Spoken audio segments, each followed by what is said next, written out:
नमस्कार, स्वागत है आपका। आज हम लोग पढ़ रहे हैं क्लास 12th और सब्जेक्ट है जीव विज्ञान।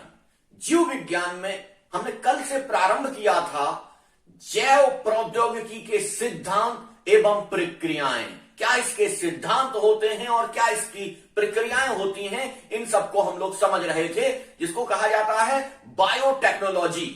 बायोटेक्नोलॉजी में कल हम लोगों ने देखा था कि आनुवांशिक इंजीनियरिंग एवं रासायनिक इंजीनियरिंग, ये दोनों चीजें हम लोगों ने देखी थी कि किस तरीके से इनका प्रक्रिया चलती है, किस तरीके से ये प्रोसेस आगे बढ़ता है। इसी प्रोसेस में आज हम लोग देख लेते हैं इंसुलिन का उत्पादन। क्या देख लेते हैं? इंसुलिन का उत्पादन। अब आप समझ लीजिए कि इंसुलिन होता क्या है। पहले हम इंसुलिन को समझ लेते हैं कि इंसुलिन होता क्या है और ये किस तरीके से रिकॉम्बिनेट डीएनए तकनीकी के माध्यम से बनाया जाता है, कैसे ये बनाया जाता है और इसके क्या कार्य होते हैं। जब तक हमें इनके कार्य का पता नहीं होगा इंसुलिन का, तब तक हम उसको ठीक से नहीं समझ पाएंगे। चलिए देख लेते हैं कि इंसुलिन मानव के शरीर में, यानी कि मानव के पैंक्रियाज में या अग्न्याशय की बीटा सेल्स से उत्पन्न होने वाला एक हार्मोन है। क्या है ये? मनुष्य के अग्न्याशय के बीटा सेल से उत्पन्न होने वाला एक हार्मोन है। मनुष्य के अग्न्याशय में दो प्रकार की सेल या कोशिकाएं पाई जाती हैं। नंबर 1 अल्फा कोशिकाएं, नंबर 2 बीटा कोशिकाएं। तो अल्फा जो कोशिकाएं होती हैं उनसे जो हार्मोन निकलता है उसको कहते हैं ग्लूकागोन, और बीटा सेल से जो हार्मोन निकलता है उसको कहते हैं इंसुलिन। अब चूंकि हम लोग यहां इंसुलिन पढ़ रहे हैं तो हम अल्फा सेल की तरफ नहीं जाएंगे, सीधा हम लोग बीटा सेल की तरफ चलते हैं कि बीटा सेल से ये ये हार्मोन निकलता है। और हार्मोन, अब इस हार्मोन निकलता तो है लेकिन इसका कार्य क्या होता है, ये क्या कार्य करता है? तो सीधा सा हम लोग देख लेते हैं कि मनुष्य जब खाना खाता है, उसका पाचन हो जाता है, उस खाने का जब पाचन हो जाता है तब वो मोनोसुक्रोज यानी कि ग्लूकोज में परिवर्तित हो जाता है। और ये ग्लूकोज क्या होता है?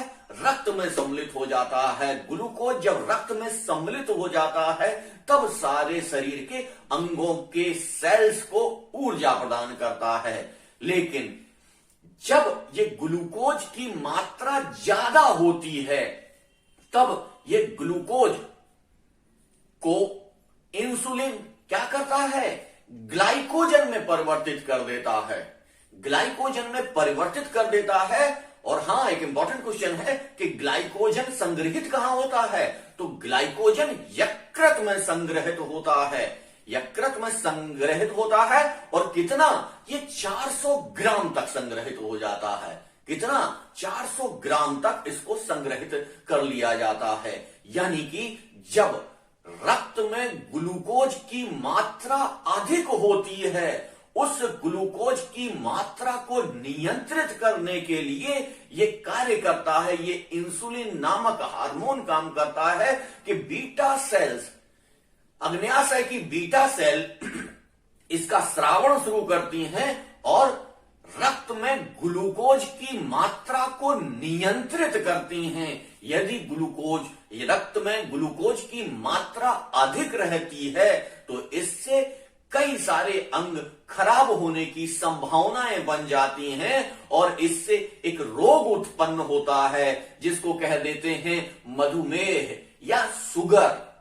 आज भारत में शुगर क्या है? हर घर में 1-2 लोग शुगर से पीड़ित हैं। इस शुगर रोग से या इस मधुमेह से प्रत्येक घर में 1-2 लोग निश्चित तौर से पीड़ित हो रहे हैं। हमारी जो भी दैनिक क्रियाएं हैं उनके माध्यम से कहीं ना कहीं एक स्थिति ऐसी आती है कि हमारा अग्न्याशय की बीटा कोशिकाएं इस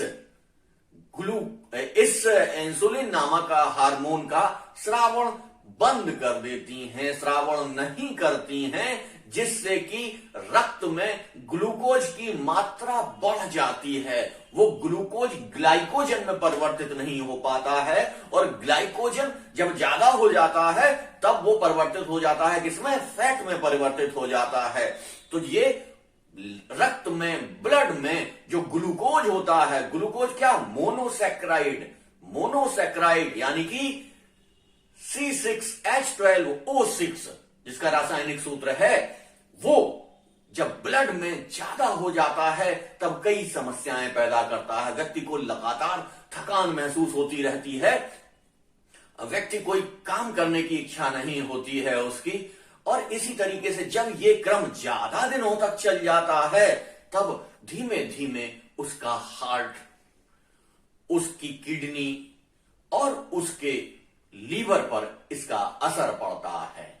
तब इस रोग से बचने के लिए इस इंसुलिन नामक हार्मोन की आवश्यकता होती है। जब मनुष्य की बीटा सेल्स, अग्न्याशय की बीटा सेल्स जब इसको प्रोड्यूस करना बंद कर देती हैं, बनाना बंद कर देती हैं, स्रावण करना बंद कर देती हैं, तब व्यक्ति को ये इंसुलिन हार्मोन बाहर से इंजेक्ट करना पड़ता है। जब बाहर से उसको इंजेक्ट करना पड़ता है तब क्या होता है? तब उसे कहीं ना कहीं से प्राप्त करना होगा। पहले जब जैव प्रौद्योगिकी नहीं थी, जैव प्रौद्योगिकी के सिद्धांत नहीं आए थे, इनकी प्रक्रियाएं नहीं हो रही थी, तब इस इंसुलिन को कंट्रोल करने के लिए क्या किया जाता था? सुअर आप जानते हैं पिग, सुअर के अग्न्याशय से उसके इंसुलिन हार्मोन को निकाला जाता था और उसी इंसुलिन हार्मोन को मनुष्य में दिया जाता था। क्योंकि सुअर से यह आया हुआ होता था तो मनुष्य के शरीर में जब पहुंचता था तब यह शरीर के साथ रिएक्शन करता था, और जब रिएक्शन करता था तो कई प्रकार की एलर्जी वहां पर देखने को मिलती थी। मनुष्य के शरीर में कई प्रकार की एलर्जी पैदा होने लगती थी, लेकिन चूंकि शुगर ज्यादा खतरनाक रोग है इसलिए लोग उन एलर्जी को सहते रहते थे, लेकिन इंसुलिन लेना उनके लिए अनिवार्य हो जाता था। चलिए, ये तो हम लोगों ने समझा कि इंसुलिन क्या है और ये क्या कार्य करता है, किस वजह से इंसुलिन को लिया जाता है। अब देख लेते हैं कि इंसुलिन को हम जैव प्रौद्योगिकी के माध्यम से या रिकॉम्बिनेंट डीएनए तकनीक, आनुवांशिक इंजीनियरिंग के माध्यम से कैसे ले सकते हैं, इसको कैसे बना सकते हैं और किन माध्यमों में इनको बनाया जाता है और इसका निर्माण औद्योगिक रूप में किस प्रकार से किया जा रहा है।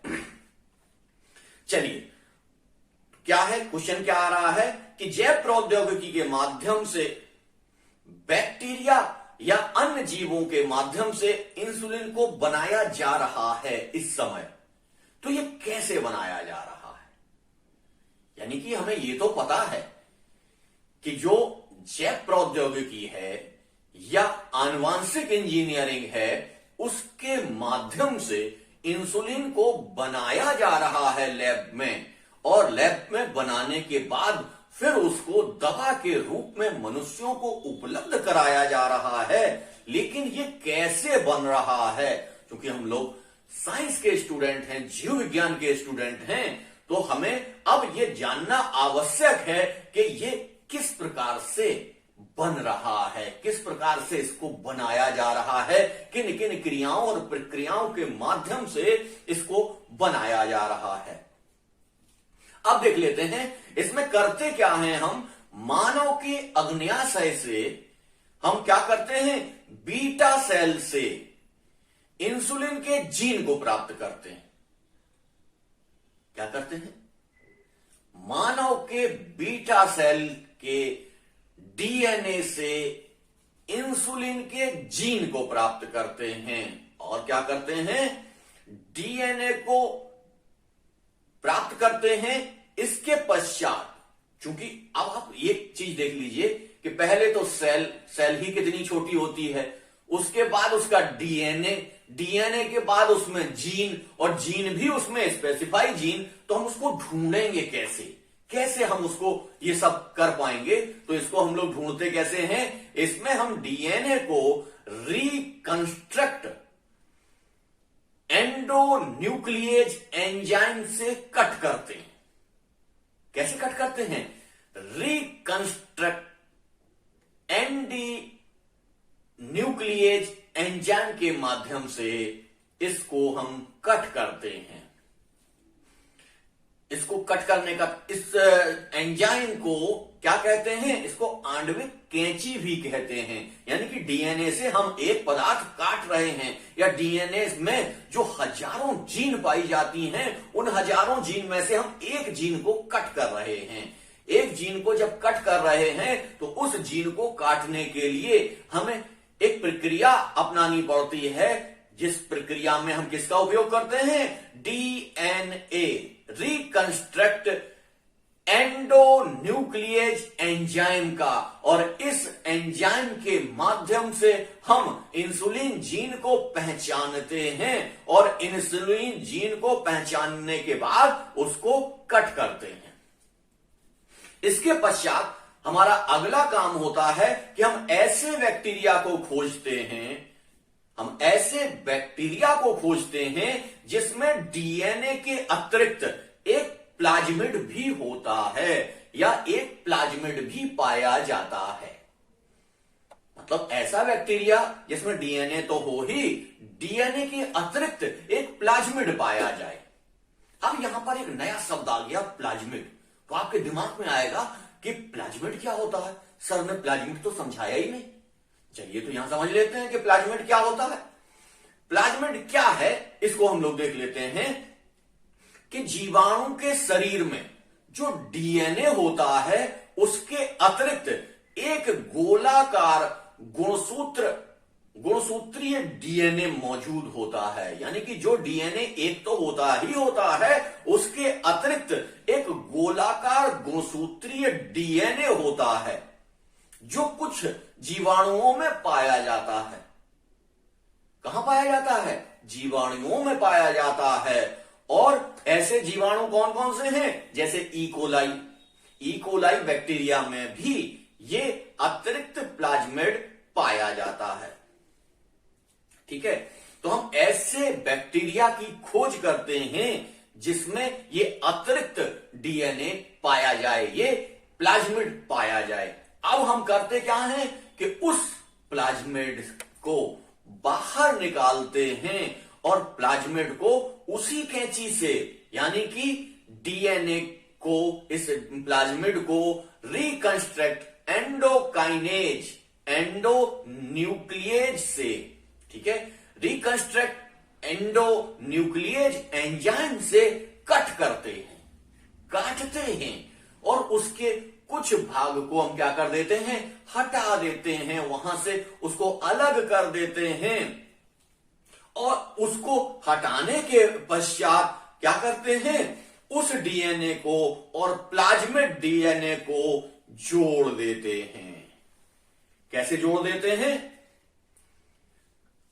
उसको, जो वो डीएनए है, गोल्ड डीएनए मिला था, और ये जो हमें जीन मिली थी, कौन सी? बीटा सेल की, जो इंसुलिन को प्रोड्यूस करती है, उस जीन को हम क्या करते हैं? इसको हम डीएनए लाइगेज एंजाइम से जोड़ देते हैं। क्या करते हैं? डीएनए लाइगेज एंजाइम से जोड़ देते हैं। उस जो सर्किल नुमा डीएनए हमें मिला था, उस डीएनए को उतना ही कट करते हैं जिसमें ये जीन फिट हो जाए। जब ये जीन फिट हो जाती है वहां पर, तब इसको क्या करते हैं? जोड़ते हैं। जब जोड़ने का काम आता है तो क्या हो, डीएनए से वो अलग ना हट जाए जीन, तो उसके लिए एक जोड़ने का काम करते हैं। तो जोड़ने का काम कौन करेगा? जोड़ने का काम करेगा डीएनए लाइगेज एंजाइम। तो याद रखिएगा कि हम उसको काट किससे रहे हैं? रिकंस्ट्रक्ट एंडोन्यूक्लिएज एंजाइम से उसको काट रहे हैं। इसको आणविक कैंची भी कहते हैं। ठीक है, इसके बारे में हम विस्तार से अभी पढ़ेंगे, लेकिन इसको इतना समझ लीजिए कि इसको आणविक कैंची भी कहते हैं। और इसको जोड़ने का काम, जब हम जोड़ते हैं किसी चीज को तो किससे जोड़ते हैं? किसी से गम से जोड़ते हैं या फेविक्विक से जोड़ते हैं। तो यहां पर गम या फेविक्विक का काम कौन कर रहा है? ये डीएनए लाइगेज नामक एंजाइम इसको जोड़ने का काम कर रहा है। और जब इसको जोड़ने का काम कर रहा है, जब ये जुड़ जाता है, तब इसको पुनः एक ऐसे बैक्टीरिया में, ऐसे वायरस में, या कह लीजिए ऐसे पोषक माध्यम में इसको रख देते हैं कि जहां पहुंचकर उस बैक्टीरिया, उस वायरस का जो डीएनए है उसको ये ना समझे कि ये बाहर का है, उसे अपना ही समझे वो। और अपना समझने के साथ ही वो क्या करे? वो अपने जैसे, यानी कि इस डीएनए के तरीके से ही अलग अपने अन्य जीव पैदा करे, अपने नए बैक्टीरियाज पैदा करे, नए विषाणु पैदा करे, नए वायरस पैदा करे, जिससे क्या होता है? ये बढ़ने शुरू हो जाते हैं, क्रमिक रूप से ये बढ़ते चले जाते हैं। और जब ये बढ़ते चले जाते हैं तो प्रत्येक बैक्टीरिया में इंसुलिन का स्रावण होता है, यानी कि प्रत्येक बैक्टीरिया क्या करता है? इंसुलिन का उत्पादन शुरू कर देता है। और फिर इन बैक्टीरियाज को एक जगह रखा जाता है। एक जगह रख कर इनको क्या करते हैं? एक जगह इनको जब हम रखते हैं तब ये द्विगुणन के मतलब बड़े टैंक में इनको क्या करवाते हैं? ग्रो करवाते हैं। एक बहुत बड़े टैंक में इन बैक्टीरियाज को ग्रो करवाते हैं। फिर यह बैक्टीरिया बहुत सारे बैक्टीरिया में परिवर्तित हो जाते हैं और वो सारे बैक्टीरिया एक साथ इस इंसुलिन का स्रावण करते हैं या इंसुलिन को पैदा करते हैं। इसके पश्चात हम क्या करते हैं? उस इंसुलिन से बैक्टीरिया को हटा देते हैं और इंसुलिन को अलग कर लेते हैं। जब ये इंसुलिन अलग हो जाता है, साफ हो जाता है, तब दवा के रूप में, मेडिसिन के रूप में हम इसको लोगों तक पहुंचा देते हैं, लोगों को उपलब्ध करवा देते हैं। तो ये पूरी की पूरी एक इंडस्ट्री के तरीके से काम करती है। और इसका जो उत्पादन होता है ये औद्योगिक स्तर पर होता है। ये एक देश तक सीमित नहीं होता है, ये कई देशों में ये सारी चीजें जाती हैं और बहुत बड़े पैमाने पर इसका उत्पादन किया जाता है। इसीलिए इसको क्या कहते हैं? जैव प्रौद्योगिकी, यानी कि ऐसी प्रौद्योगिकी जिसका उत्पादन बड़े स्तर पर होता है। इन बड़े स्तर पर प्रयोग के पश्चात लोगों को इस बीमारी से निजात मिल जाता है और लोगों का जीवन जीने लायक हो जाता है। लोग रोग मुक्त होकर अपना जीवन संचालित करते हैं। तो मानव कल्याण में सूक्ष्म जीव हम लोग पढ़ चुके हैं, उसी स्तर पर इस को भी लिया जाता है, जैव प्रौद्योगिकी को। जैव प्रौद्योगिकी भी मानव के जीवन को संचालित करने में एक वरदान के तरीके से साबित होती है। चलिए इसको देख लेते हैं कि जब ये बन गया, जब हमने ये बना लिया, तो इसको हमने किस तकनीक से बनाया? इसको हमने बनाया डीएनए, पुनर्युगज डीएनए तकनीक से। यानी कि इस तकनीक को क्या कहते हैं? इसको जीन क्लोनिंग भी कहते हैं, इसको जीन संबंध भी कहते हैं इसको, और जीन स्लाइसिंग भी कहते हैं इसको। तो याद रखिएगा, इस तकनीक को लोग पूछ लेते हैं रिकॉम्बिनेट डीएनए तकनीक, आनुवांशिक इंजीनियरिंग, जीन क्लोनिंग, जीन संबंध या जीन स्लाइसिंग भी इसको कहा जाता है। तो इसके बहुत सारे नाम हैं और बहुत सारे तरीके से इसको देखा जाता है। और इंसुलिन की सारी प्रक्रिया को याद जरूर रखिएगा, क्योंकि आपके सिलेबस में इंसुलिन की प्रक्रिया है कि इंसुलिन को कैसे बनाया जाएगा और किस तरीके से इसको रखा जाएगा। तो आपको समझ में आ गया ना किस तरीके से कि एक जीन हमने कहां से ली? मानव के अग्न्याशय के डीएनए से एक जीन ली जो क्या करती है, इंसुलिन को प्रोड्यूस करती है। दूसरा हमने कहां से लिया, दूसरा एक जीव खोजा हमने, बैक्टीरिया खोजा, जिसमें कि डीएनए के अतिरिक्त एक प्लाज्मिड पाया जाता है। उस प्लाज्मिड को और इस जीन को हमने कट किया। किससे कट किया, इसको हमने किया रिस्ट्रक्टेड एंडोन्यूक्लियेज एंजाइम से। रिकंस्ट्रक्ट एंडोन्यूक्लियेज एंजाइम से इसको हमने कट किया। इसे आणविक कैंची भी कहते हैं।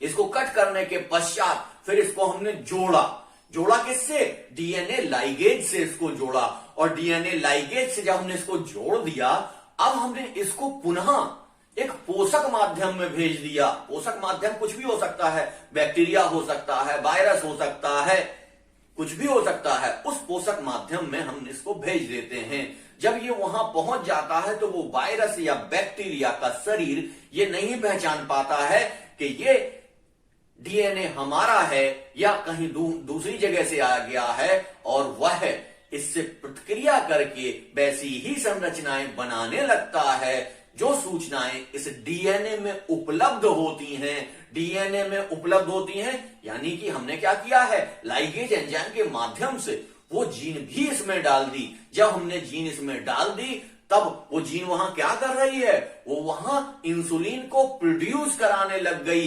इंसुलिन को बनाने लग गई। जब वहां वो इंसुलिन बनने लगा तब हमने उन जीवों को बहुत बड़े पैमाने पर ग्रो कराया, उनमें बहुत सारा जीव पैदा करवाए। जब जिनका डीएनए वो नए तरीके का हो गया था, उस डीएनए को क्या कहते हैं, उस डीएनए को cDNA या क्लोन डीएनए भी कहते हैं, जो गुणन के माध्यम से अनेक प्रकार का बन गया। एक डीएनए से कई डीएनए बन गए और एक जीव से अनेक जीव बन गए।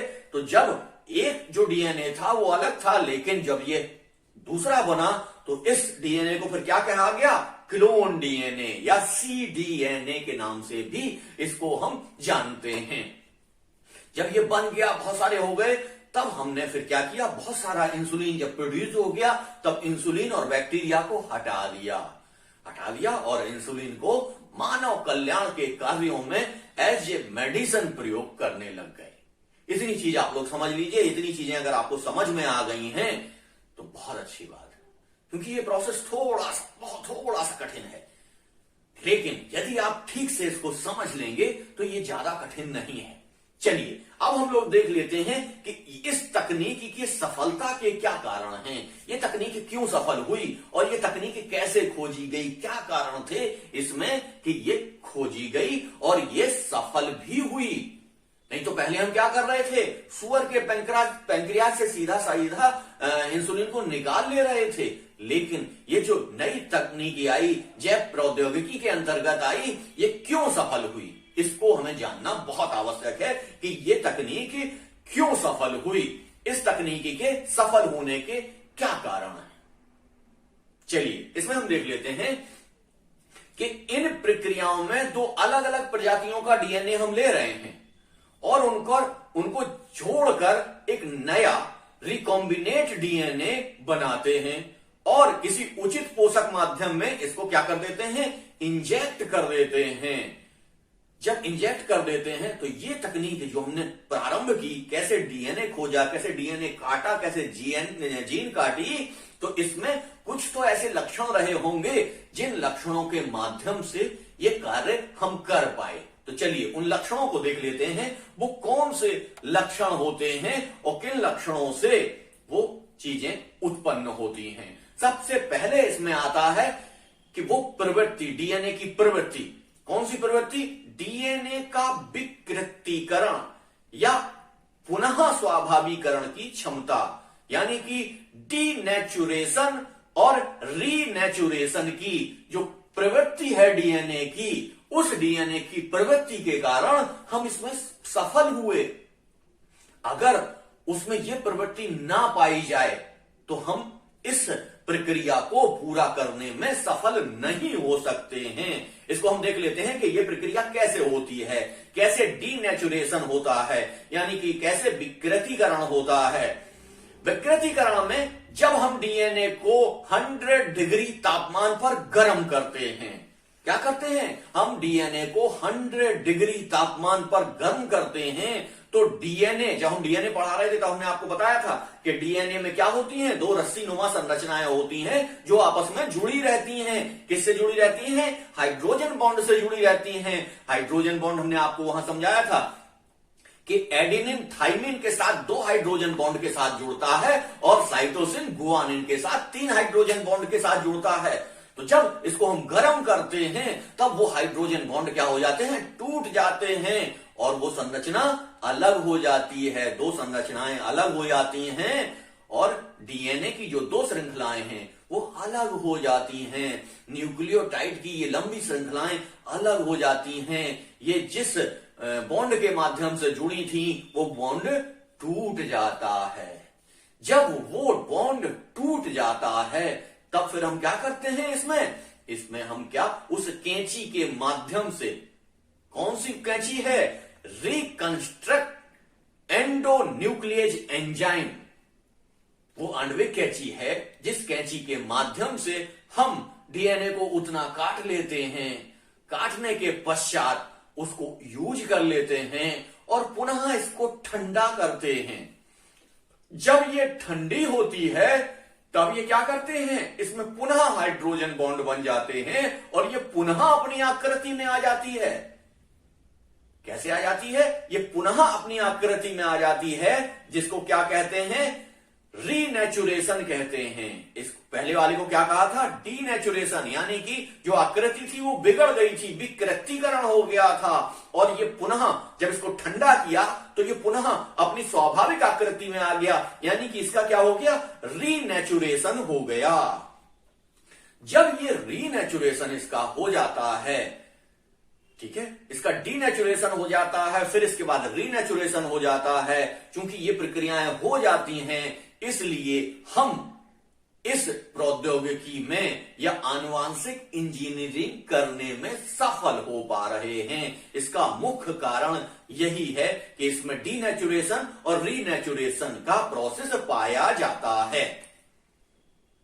समझ लीजिए, लोग कहेंगे कि हम पहले क्यों नहीं कर पाते थे, क्योंकि पहले हमें जानकारी नहीं थी। फिर जब हमें जानकारी हुई और हमने जब इसकी क्षमता को देखा कि इसमें डीनेचुरेशन और रीनेचुरेशन की क्षमता है, तब हमने उसको कट करके देखा, एक बार प्रयोग करके देखा और प्रयोग करके देखने पे हमें लगा कि ये प्रयोग सफल है। तब हमने उस प्रयोग को आगे बढ़ाया। इसी को क्या कहते हैं, इसको कहते हैं जीव प्रौद्योगिकी, जैव प्रौद्योगिकी। चलिए अब हम देख लेते हैं कि दूसरा इसमें क्या चीज है, दूसरी एक चीज और भी है जिसके माध्यम से हम क्या कर रहे हैं, इसको काट रहे हैं। वो कौन सा है, वो है रिकंस्ट्रक्ट एंडोन्यूक्लिएज एंजाइम, यानी कि इसके अंदर वो पाया जा रहा है, जो एंजाइम है वो हमें मिल जाता है। वो एंजाइम जो क्या होता है, रिकंस्ट्रक्ट एंडोन्यूक्लिएज एंजाइम है। वो एंजाइम क्या होता है, वो कैसे काम करता है, इसको हम लोग समझ लेते हैं कि वो आणविक कैंची कैसे काम करती है, इसको समझना बहुत आवश्यक है। ये करता क्या है कि ये अंदर की ओर एक विशेष स्थान को कट करता है, एक विशेष स्थान को। जैसे मान लीजिए डीएनए है या जीन है, तो जीएनए के एक विशेष स्थान को ही कट करता है, यानी कि ये डीकंस्ट्रक्ट एंडोन्यूक्लिएज जो एंजाइम है, ये एंजाइम रिकंस्ट्रक्ट जो कंस्ट्रक्ट एंडोन्यूक्लिएज एंजाइम है, ये जो एंजाइम है ये अलग अलग तरीके के एंजाइम होते हैं और अलग अलग जगहों पर ये काम करते हैं, अलग अलग जगह को ये काटते हैं। और इसमें एक महत्वपूर्ण चीज होती है, डीएनए में पाई जाती है, इसको कहते हैं पैलेंड्रोम सीक्वेंस। क्या कहते हैं? Palindrome sequence. चलिए, पैलेंड्रोम सीक्वेंस पढ़ने से पहले इसको हम देख लेते हैं कि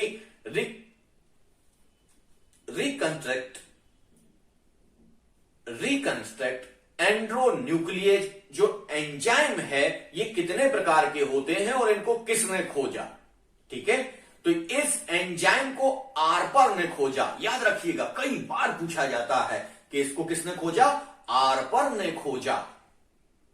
ठीक है, और दूसरा क्वेश्चन यहीं से बनता है कि वो कौन सा ये जो एंडोन्यूक्लिएज एंजाइम है, यानी कि रिकंस्ट्रक्ट एंड्रोन्यूक्लिएज एंजाइम है, ये पहली बार कब खोजा गया और ये पहला एंजाइम कौन सा था।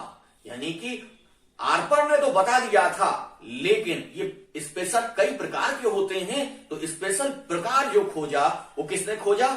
इसे नेथांस तथा स्मिथ ने। किसने?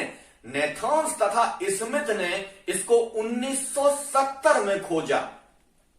और खोजा किससे इन्होंने खोजा? एक बैक्टीरिया से खोजा, इसे जिसे हीमोफिलस इन्फ्लुएंजा कहते हैं। हीमोफिलस इन्फ्लुएंजा नामक बैक्टीरिया से इन्होंने इसको खोजा और इसमें इसका नाम क्या दिया? इसका नाम इन्होंने दिया हिंद 3। हिंद 3 में पहला अक्षर हीमो से एच ले लिया, फिर इन्होंने इन्फ्लुएंजा से फिलिप से दूसरा, इन्फ्लुएंजा से भी, तब ये मिलकर बना क्या? हिंद 3। हिंद 3 यानी कि पहला जो ये एंडोन्यूक्लिएज एंजाइम है उस एंजाइम को क्या कहते हैं? हिंद 3। ये कई बार नीट में पूछा गया है, तो आप इसको याद कर लीजिए कि पहला रिकंस्ट्रक्ट एंडोन्यूक्लिएज एंजाइम कौन सा है। चलिए, इसके पश्चात हम लोग देख लेते हैं पैलेंड्रोम सीक्वेंस क्या होता है। जब ये पैलेंड्रोम सीक्वेंस होते हैं तभी ये कैंची काट पाती है। ये पैलेंड्रोम सीक्वेंस को देखकर ही काटती है, क्योंकि ये रासायनिक कैंची नहीं है, ये क्या है? जैव कैंची है, या इसको हम कहेंगे कि ये जीव है, या कह लीजिए कि ये प्रोटीन के बने हुए एंजाइम हैं जो जाके इसको रासायनिक तरीके से काटते हैं। ये उस तरीके से कैंची नहीं है जैसे हम लोहे की कैंची प्रयोग करते हैं, ये रासायनिक कैंची है और ये जाके जिस तरीके से जिस सीक्वेंस में काम करते हैं उस सीक्वेंस को क्या कहते हैं? उसको कहते हैं पैलेंड्रोम सीक्वेंस। और ये सीक्वेंस किस तरीके से होते हैं इसको हम लोग देख लेते हैं। यह सीक्वेंस डीएनए में या जीन में इस तरीके से होते हैं कि उनको राइट साइड से लेफ्ट साइड पढ़ा जाए तब भी वही पढ़ा जाएगा, और लेफ्ट साइड से राइट साइड पढ़ा जाए तब भी वही पढ़ा जाएगा, और राइट साइड से लेफ्ट साइड पढ़ा जाए तब भी वही पढ़ा जाएगा। जैसे जहाज में अगर हम लेफ्ट से राइट पढ़ें तब भी जहाज ही पढ़ा जाएगा, और अगर हम राइट से लेफ्ट पढ़ें तब भी हम उसको जहाज ही पढ़ेंगे।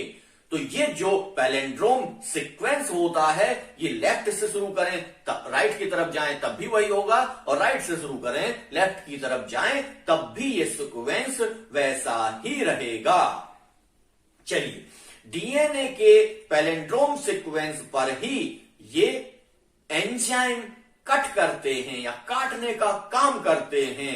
इस पैलेंड्रोम सीक्वेंस को ही रिकंस्ट्रक्शन साइट भी कहते हैं।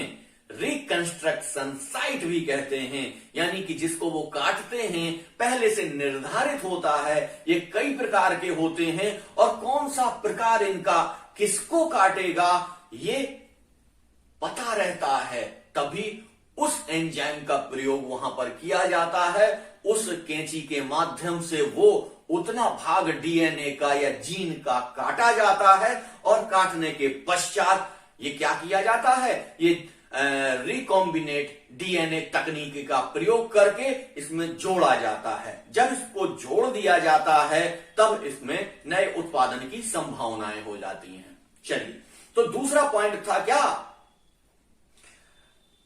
कि रिकंस्ट्रक्ट एंडोन्यूक्लिएज एंजाइम।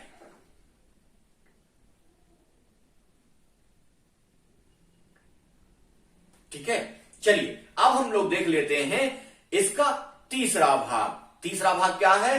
जीन संबंध तकनीकी।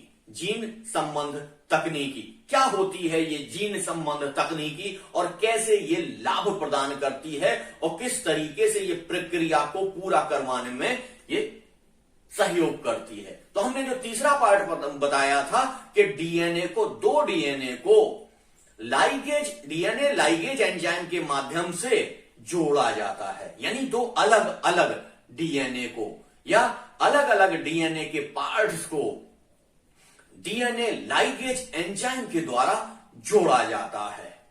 इसे पुनर्युगज डीएनए भी कहते हैं।